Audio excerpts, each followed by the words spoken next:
Hi, I'm Ollie from the Gym.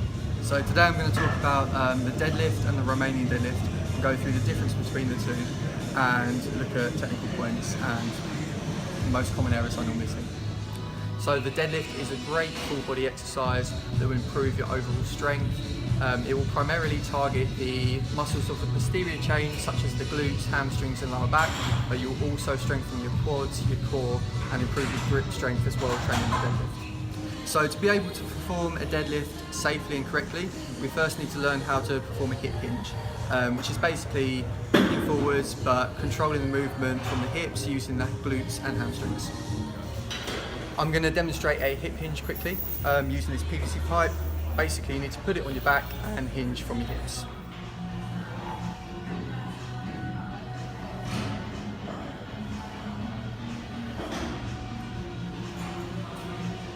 So we want to set up with your feet around hip width apart, your hands wide enough so that your arms don't get in the way of your knees, and then from there you want your shoulders directly over the bar and then pulling your bum down until you get your back into a nice tight neutral position.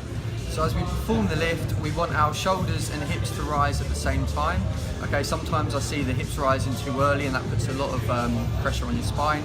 And then when we finish the lift, we want to squeeze our glutes hard to lock out our hips.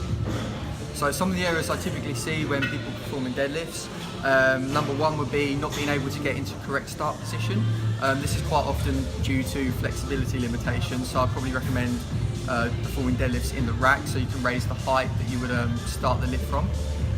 Secondly, I often see people not being able to maintain tension throughout the spine. And thirdly, hyperextending at the top of the lift. So rather than just locking the hips out, leaning back too much and causing an overarch in the spine.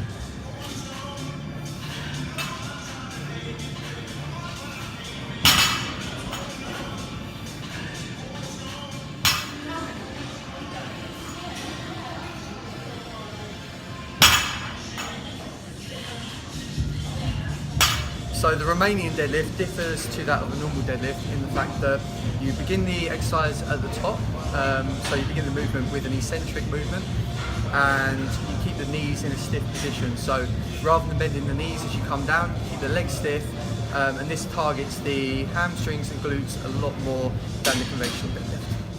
So the pitfalls of the Romanian deadlift are very similar to that of the conventional deadlift. One thing I would say is if you suffer with hamstring flexibility, you might not be able to go that far down, but that's absolutely fine. You don't need to go all the way to the